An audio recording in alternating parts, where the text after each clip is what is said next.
Hi friends, welcome to Soma competitive guidance. Modern హిస్టరీలో ఉన్నటువంటి మరొక చాప్టర్ తోటి మేము ముందుకు రావడం జరిగింది. ఇందులో బ్రిటిష్ రాజకీయ ఆధిపత్య స్థాపన అనేటువంటిది ఎలా జరిగింది 1757 నుంచి 1857 వరకు ఈ పీరియడ్లో బ్రిటిష్ రాజకీయ ఆధిపత్య స్థాపన ఎలా జరిగింది, సిపాయిల తిరుగుబాటు కంటే ముందు వరకు జరిగినటువంటి పరిణామాలు అనేటువంటిది, యుద్ధాలు, దానికి సంబంధించినటువంటి వివరాలు ఎట్లా జరిగింది, వారు ప్రవేశపెట్టినటువంటి పథకాలు ఏంటి, ఇటువంటి పూర్తి వివరాలు అనేటువంటిది ఈ వీడియోలో మీకు తెలపడం జరుగుతుంది. కాబట్టి ఈ వీడియోని చివరి వరకు చూడడం మర్చిపోకండి. The most important topic exam point of వ్యూలో ఈ యుద్ధాలు ఎప్పుడెప్పుడు జరిగాయి, ఎట్లా జరిగింది అనేటువంటి పూర్తి వివరాలు అనేటువంటిది మనకి ఎగ్జామ్ పాయింట్ ఆఫ్ వ్యూలో కంపల్సరీ షూర్ షాట్గా వచ్చేటువంటి క్వశ్చన్స్. కాబట్టి ఈ వీడియోని మీరు తప్పకుండా చూడడం మర్చిపోకండి. వివరాలు మనం చూసుకున్నట్లయితే కనుక 1757లో ప్లాసీ యుద్ధం అనేటువంటి జరిగిందనమాట అండి. ఇది భారతదేశ చరిత్రలోనే ఒక అపూర్వమైనటువంటి మలుపు. ఈ మలుపు ఎవరికైనా మనం చూసుకున్నట్లయితే బ్రిటిషర్స్ కండి, మనకైతే కాదు.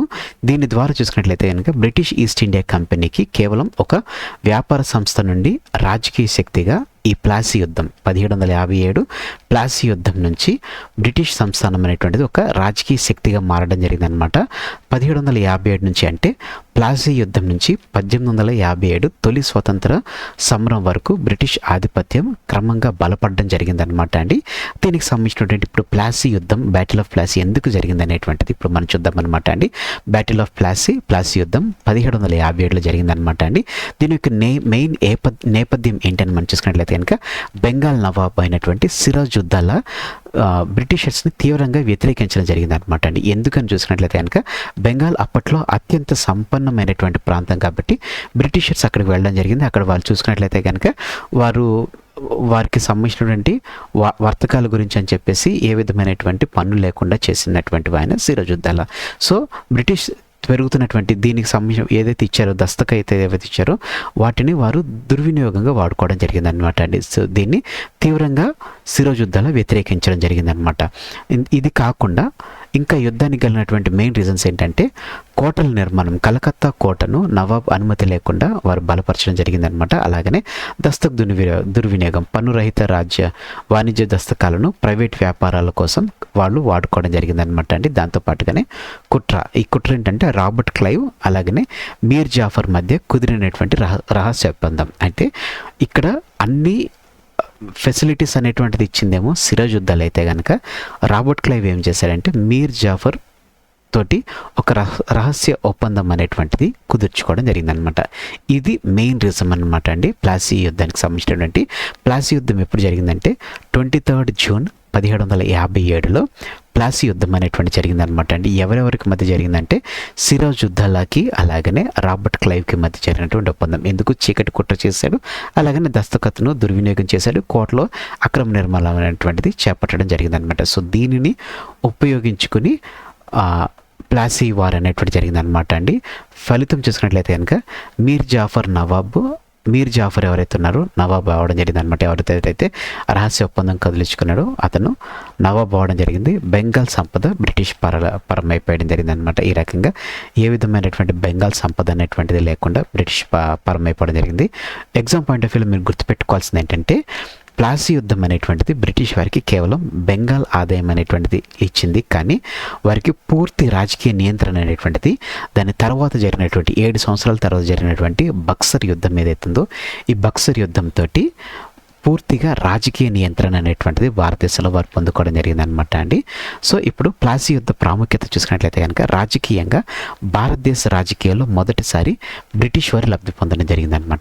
ఇదివరకు చూసుకున్నట్లయితే కనుక మన భారతదేశంలో ఉన్నటువంటి ఇతర రాష్ట్రాలతో యుద్ధం జరిగితే వేరే రాజ్యం, భారతదేశంలో ఉన్నటువంటి ఇతర రాజ్యం అనేటువంటిది రాజకీయంగా లబ్ధి పొందేది కాదు. ఈసారి మొట్టమొదటిగా బ్రిటిష్ వారు లబ్ధి పొందడం జరిగింది.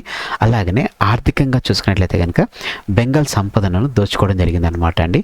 సో బెంగాల్ సంపద అనేటువంటిది పూర్తిగా వేగవంతంగా వారు దోచుకోవడం జరిగిందనమాట.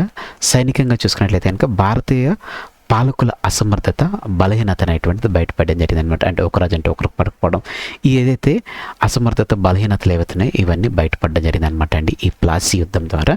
మీర్ జాఫర్, మీర్ ఖాసిం ఎవరైతే రాబర్ట్ క్లైవ్కి ఎవరైతే రహస్య ఒప్పందం చేశాడో అతనే మీర్ జాఫర్ అనమాట అండి. బ్రిటిష్ చేతులు ఈయన రహస్య ఒప్పందం చేసిన వెనువెంట నుంచి ఈయన కీలుబొమ్మగా అయిపోవడం జరిగింది. వారి ఆర్థిక పిపాసను తట్టుకోలేకపోయాడు. ఎందుకంటే వీరు ఎక్కువ మట్టుకు బ్రిటిషర్స్ ఏం చేశారంటే వారి సైన్యాన్ని ఇంప్లిమెంట్ చేసుకోవడం, అలాగనే వారికి కావాల్సినటువంటి అవసరాలన్నీ తీర్చుకోవడం, వీరు ఎక్స్పోర్టింగ్ చేసుకోవడం, ఇటువంటి కార్యకలాపాలను చేసుకోవడం వారికి ఎక్కువ మట్టుకు అమౌంట్ కావడంతో ఈయన వీర్ జాఫర్ వీరి యొక్క ఆర్థిక పిపాసను తట్టుకోలేకపోయాడు అనమాట అండి.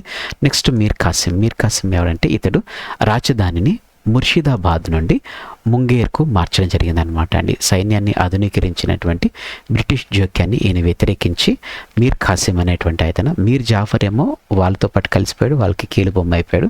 మీర్ కాసిం ఏం చేశాడంటే ముర్షిదాబాద్లో ఉన్నటువంటి రాజధాని ముంగేర్కు మార్చాడు. కేవలం ఎంఎం గుర్తుపెట్టుకోండి, ముర్షిదాబాద్ ముంగేర్, మీర్ కాసిం ఎంఎంఎం, ముర్షిదాబాద్ ముంగేర్ మీర్ కాసిం అనేటువంటిది మీరు గుర్తుపెట్టుకుంటే సరిపోతుంది అనమాట అండి. బక్సర్ యుద్ధం, ప్లాసీ యుద్ధం అయిపోయింది. బక్సర్ యుద్ధం 7 years తర్వాత 1757లో ప్లాసీ యుద్ధం స్టార్ట్ అయిందండి. జూన్ 23rd బక్సర్ యుద్ధం అనేటువంటిది 1764 జరిగిందనమాట అండి. మీర్ కాసిం ముగ్గురితో కూడినటువంటి భారతీయ కూటమిని ఏర్పాటు చేయడం జరిగింది.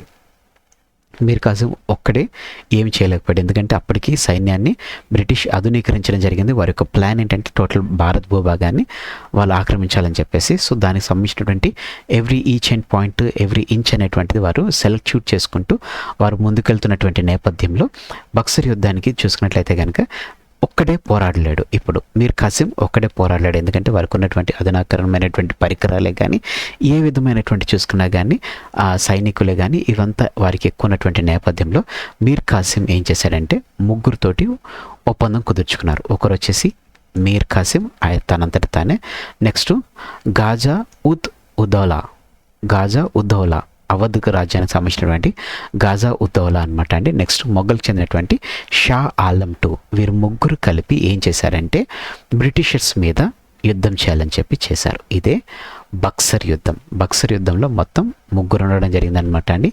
మీర్ కాసిం, గాజా ఉద్దౌలా, షా ఆలం వీరు కలిసి హెక్టర్ ముండ్రో అనేటువంటి బ్రిటిష్ ఎంపరర్ తోటి, బ్రిటిష్ నాయకులతోటి యుద్ధం అనేటువంటి చేయడం జరిగిందనమాట అండి.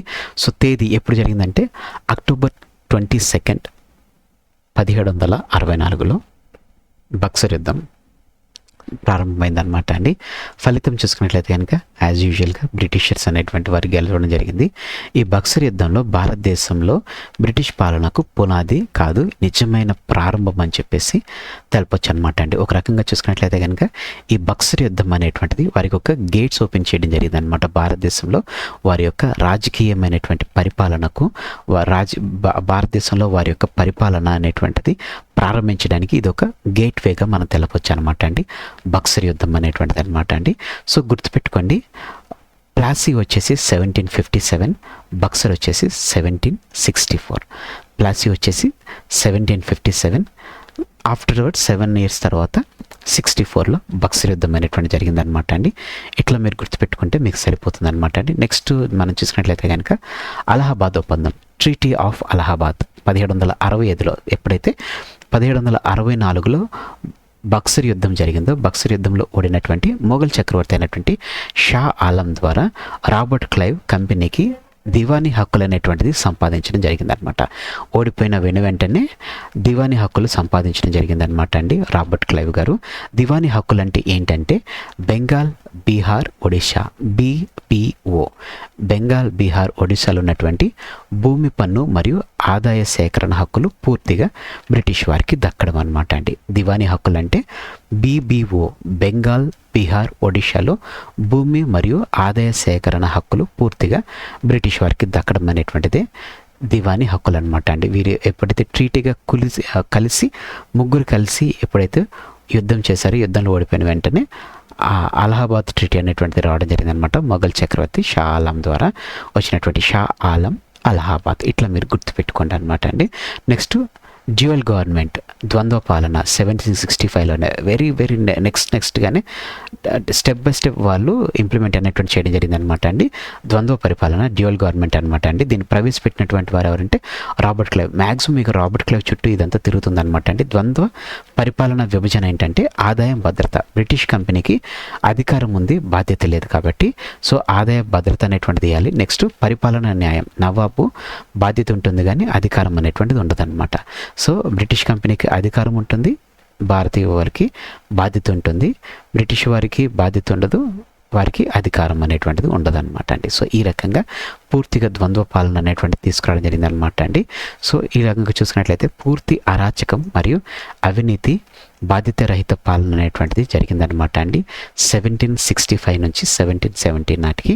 మరి 1770 నాటికి చూసుకున్నట్లయితే కనుక భయంకరమైనటువంటి కరువు రావడం జరిగింది అనమాట. బెంగాల్లో కరువు అనేటువంటిది రావడం జరిగింది. ఇది ఒక ప్రధానమైనటువంటి కారణంగా మారడం జరిగింది అనమాట అండి. సో 1770 వరకు మనం జరిగినటువంటి సన్నివేశాలు అనేటువంటిది మనము ప్లాసీ యుద్ధం చూసాము.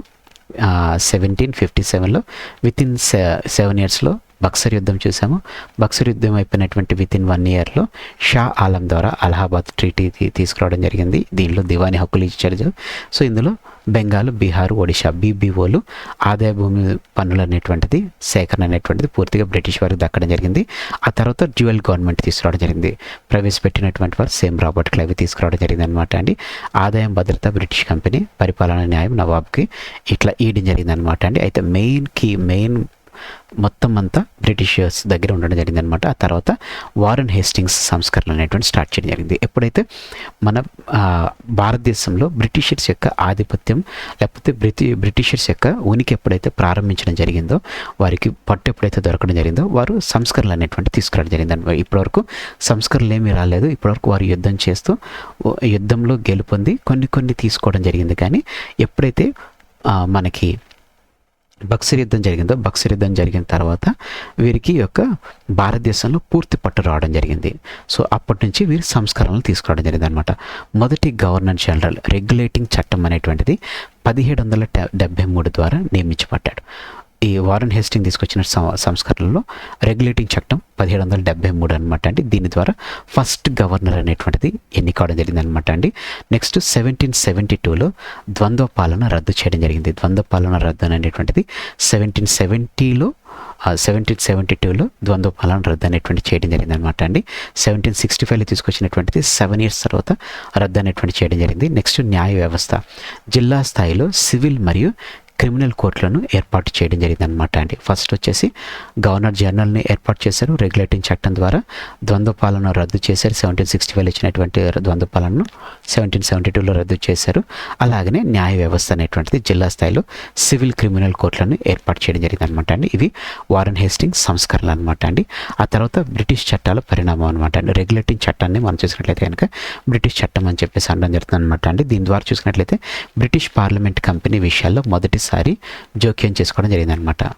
బ్రిటిష్ పార్లమెంట్ ఏం చేశారంటే కంపెనీ విషయాల్లో ఫస్ట్ టైం జోక్యం చేసుకోవడం జరిగింది. గవర్నర్ జనరల్ అయినటువంటి గవర్నర్ జనరల్ బెంగాల్ పదవి సృష్టించడం జరిగింది అనమాట అండి. గవర్నర్ జనరల్ ఆఫ్ బెంగాల్ పదవిని అనేటువంటిది సృష్టించడం జరిగింది అనమాట అండి. మీకు ఇక్కడ ఆల్రెడీ మొదటి గవర్నర్ జనరల్ అని చెప్పి తెలిపాం కదండి. ఇది గవర్నర్ జనరల్ ఆఫ్ బెంగాల్ అనమాట. బెంగాల్లోనే ఫస్ట్ గవర్నర్ జనరల్ పదవి అనేటువంటిది తీసుకురావడం జరిగింది. అలాగనే కలకత్తాలో సుప్రీంకోర్టు స్థాపనకు అనుమతి అనేటువంటి తీసుకురావడం జరిగింది అనమాట అండి. సో ఈ రకంగా రెగ్యులేటింగ్ చట్టం అనేటువంటిది 3 కీ పాయింట్స్ అనేటువంటి తీసుకురావడం జరిగింది అనమాట. కంపెనీ విషయాలు మొదటిసారి జోక్యం చేసుకోవడం జరిగింది. బెంగాల్లో గవర్నర్ జనరల్ ఆఫ్ బెంగాల్ పదవిని సృష్టించడం జరిగింది. అలాగనే కలకత్తాలో కోర్టు అనేటువంటిది ఇవ్వడం జరిగింది అనమాట. సేమ్ ఇక్కడ పొందుపరిచినటువంటి సంస్కరణలో 2 పార్ట్స్ ఏవైతున్నాయో, ఒకటి న్యాయ వ్యవస్థ అంటే కోర్టు, ఇంకోటి గవర్నర్ జనరల్ అంటే బెంగాల్ పదవికి సంబంధించినటువంటిది. సో ఈ 2 కాకుండా కంపెనీ విషయాల్లో మొదటిసారి జోక్యం అనేటువంటిది రావడం జరిగింది. నెక్స్ట్ పిట్స్ ఇండియా చట్టం అనేటువంటిది 1784లో తీసుకురావడం జరిగింది అనమాట అండి. కంపెనీ రాజకీయ మరియు వ్యాపార వ్యవహారాలను వేరు చేసి బ్రిటిష్ నియంత్రణ మరింత పటిష్టం చేయడం జరిగింది అనమాట. ఇప్పుడు ఇదివరకు చూసినట్లయితే కనుక కంపెనీ ఏంటంటే ఇటు రాజకీయ వ్యాపార వ్యవహారాలను రెండు చూసుకునేది అనమాట. ఇప్పుడు పిట్స్ ఇండియా చట్టం ద్వారా ఏం చేసిందంటే రాజకీయ మరియు వ్యాపార వ్యవహారాలను వేరు చేసింది అనమాట. డివైడ్ చేసేసి మరింత పటిష్టమైనటువంటి చేసి భారతదేశంలో వారి యొక్క రాజకీయ పలుకుబడి అనేటువంటిది మొదలు పెట్టడం జరిగిందనమాట అండి. తర్వాత వారెన్ హేస్టింగ్స్ సంస్కరణల తర్వాత మనం గుర్తుపెట్టుకోవాల్సింది లార్డ్ కార్న్వాలిస్ సంస్కరణలు అనమాట అండి. 1786 నుంచి 1793 వరకు. ఇందులో ఈయన మొట్టమొదట ప్రవేశపెట్టినటువంటి చట్టం ఏంటంటే, మెయిన్ ఇంపార్టెంట్ చట్టం ఏంటంటే శాశ్వత భూమి పన్ను పద్ధతి అనమాట అండి. అంటే జమీందారులను మధ్యవర్తులుగా మార్చి స్థిరమైన పన్నులు వసూలు చేసే విధానాన్ని తీసుకురావడం జరిగింది అనమాట. అంటే జమీందారులు చూసుకున్నట్లయితే కనుక మీడియేటర్స్ ఉంటారనమాట అండి. పన్ను కట్టేదేమో ప్రజలు, తీసుకునేదేమో బ్రిటిషర్స్ తీసుకుంటారు, మధ్యవర్తులుగా మాత్రం జమీందారులు అనేటువంటిది ఉండడం జరుగుతుంది అనమాట అండి. ఈ మధ్యవర్తి విధానమే స్టిల్ ఇప్పటికీ కూడా మనకి ప్రతి దాంట్లో మా దళారీదారులు అంటారు కదండి, సో ఇట్లా మధ్యవర్తులు దళారీదారులుగా మనం తెలపడం జరుగుతుంది అనమాట అండి. దీనివల్ల ప్రభుత్వానికి స్థిర ఆదాయం అనేటువంటిది లభించడం జరిగింది శాశ్వత భూమి పన్ను ద్వారా. కానీ రైతులు తీవ్ర దోపిడీకి గురవడం జరిగింది. ఆబ్వియస్గా రైతులు అనేటువంటి వారు చెల్లించేవారు కాబట్టి వారు తీవ్రమైనటువంటి దోపిడీకి గురవడం జరిగింది అనమాట అండి.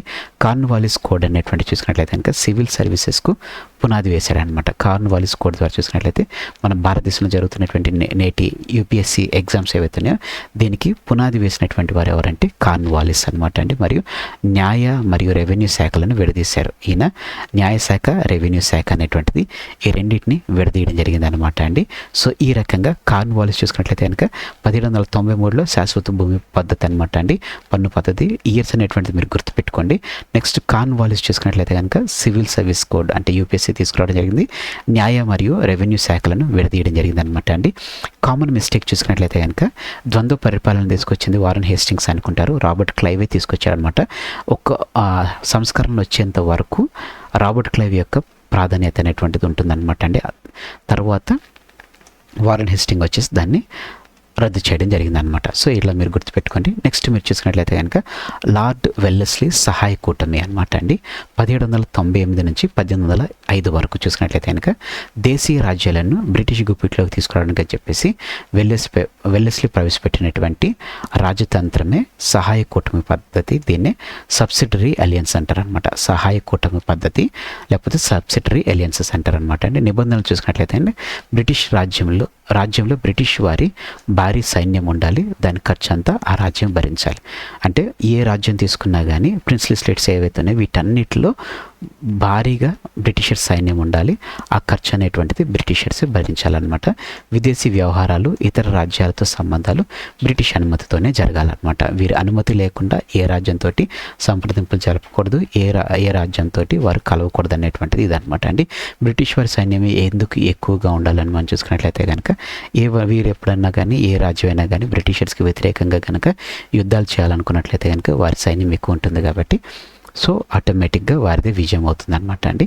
దాని ఖర్చు కూడా ఆ రాజ్యం భరించాలి. దీనిపై మొదటి సంతకం చేసినటువంటి వ్యక్తి హైదరాబాద్ నిజాం దీని మీద మొట్టమొదటి సంతకం చేయడం జరిగింది అనమాట అండి. 1798లో ఈ సంతకం అనేటువంటి చేయడం జరిగింది. అంటే సబ్సిడరీ అలయన్స్ పద్ధతి అనేటువంటిది ప్రారంభించడం జరిగింది. దానికి ఫస్ట్ సంతకం చేసింది హైదరాబాద్ నిజాం అనమాట అండి. ఆ నిజాం పేరు అనేటువంటిది మీరు కింద కామెంట్ సెక్షన్లో కామెంట్ చేయండి. నెక్స్ట్ లార్డ్ విలియం బెంటిక్ అనమాట అండి. 1828 నుంచి 1835 వరకు ఇతను సామాజిక సంస్కరణలకు ప్రసిద్ధి చెందిన వారు అనమాట అండి. లార్డ్ విలియం బెంటిక్ సామాజిక సంస్కరణలకు ఈయన ప్రసిద్ధి చెందడం జరిగింది. ఉదారవాద దృక్పథం కలిగినటువంటి ఒక రకంగా చెప్పుకోవాలంటే బ్రిటిషర్స్లో ఇతను ఒక మంచి వాళ్ళకి తెలపొచ్చు అనమాట అండి. సతీ నిషేధ చట్టం 1829లో విలియం బెంటిక్ గారు తీసుకురావడం జరిగింది అనమాట అండి. రామ్మోహన్ రాయల సహకారంతో సతీ ఆచారాన్ని ఏదైతుందో దాన్ని రూపుమాపడం జరిగింది అనమాట అండి. విద్యా సంస్కరణ అనేటువంటిది మెకాలే మినిట్ 1835 ఆధారంగా భారతదేశంలో ఆంగ్ల విద్యా విధానాన్ని అమలు పరచడం జరిగింది అనమాట అండి. లార్డ్ విలియం బెంటిక్ గారు అనమాట అండి. నెక్స్ట్ లార్డ్ డల్హౌసీ ల్యాబ్స్ సిద్ధాంతం అనమాట అండి. రాజ్య సంక్రమణ అంటే డాక్ట్రైన్ ఆఫ్ ల్యాబ్స్ అనమాట అండి. అంటే డాక్ట్రైన్ ఆఫ్ ల్యాబ్స్ లేకపోతే రాజ్య సంక్రమణ సిద్ధాంతం అంటే ఏంటంటే దత్తపుత్రులను వారసులుగా గుర్తించకుండా సంతానం లేని పాలకులు రాజ్యాలను వారు విలీనం చేసుకుంటారనమాట. అంటే యూజువల్గా మనం చూసుకున్నట్లయితే కనుక ఒక రాజు ఉన్నాడండి, ఆ రాజుకు రాణికి పిల్లడు పుట్టలేదు అనుకోండి. పిల్లడు పుట్టకపోతే వాళ్ళు ఏం చేస్తారంటే ఎవరన్నా వారసులుగా తీసుకుంటారనమాట. దత్తత్వాన్ని తీసుకుంటారనమాట. దత్తపుత్రులను తీసుకుని వారి తర్వాత వారసులుగా గుర్తించి అధికారం అనేటువంటి వారికి ఇవ్వడం జరుగుతుంది అనమాట. సో లార్డ్ డల్హౌసీ ఏం చేశాడంటే ఈ ల్యాబ్ సిద్ధాంతం తీసుకురావడం జరిగింది. ఈ ల్యాబ్ సిద్ధాంతం ఏంటంటే మీకు ఒకవేళ కుమారుడు లేకపోతే మీ యొక్క రాజకీయ పరిణామం అనేటువంటిది అక్కడితోటి మీ రాజ్య సంక్రమణ అనేటువంటిది అక్కడితోటి ఎండ్ అయిపోతుంది, అంటే ల్యాప్స్ అయిపోతుంది అనమాట. మీకు పిల్లలు లేరు కాబట్టి, వారసత్వం లేదు కాబట్టి మీ యొక్క రాజ్యం అనేటువంటిది మీ తర్వాత మీ పిల్లల చేతుల్లోకి లేరు కాబట్టి దత్తపుత్రుల చేతుల్లోకి వెళ్ళకోకుండా మీకు పిల్లలు ఉంటే మీ రాజ్యాన్ని వాళ్ళు పరిపాలిస్తారు. ఒకవేళ మీ పిల్లలు లేకపోతే కనుక వారసులను తీసుకోవడానికి సస్యమేర చేసినటువంటి సంతకమే రాజ్య సంక్రమణ సిద్ధాంతం అనమాట అండి. సో ఈ రకంగా అనేక రాజ్యాలను వాళ్ళు విలీనం చేసుకోవడం జరిగింది. విలీనమైనటువంటి ప్రాంతాలు చూసుకున్నట్లయితే కనుక సతారా, ఝాన్సీ, నాగ్పూర్, సంబాల్. సతారా, ఝాన్సీ, నాగ్పూర్, సంబాల్. రెండు ఎస్లండి, S2JN అనేటువంటిది గుర్తుపెట్టుకోండి. SSJN అనేటువంటిది విలీనమైనటువంటి ప్రాంతాలు. అవధ్ విలీనం చూసుకున్నట్లయితే కనుక 1856లో పరిపాలన సరిగ్గా లేదు, దుర్వ్యవస్థ పాలన అనేటువంటి సాకుతోటి అవధ్ను ఆక్రమించుకున్నారు. ఈ 4 రాజ్యాలు చూసుకున్నట్లయితే కనుక ఏదైతే S2JN ఏదైతే ఉందో వీటిలో ఏంటంటే వారికి కుమారులు లేరు కాబట్టి రాజ్య సంక్రమణ సిద్ధాంతం ద్వారా ఆ 4 రాజ్యాలను వారు లాగేసుకున్నారు.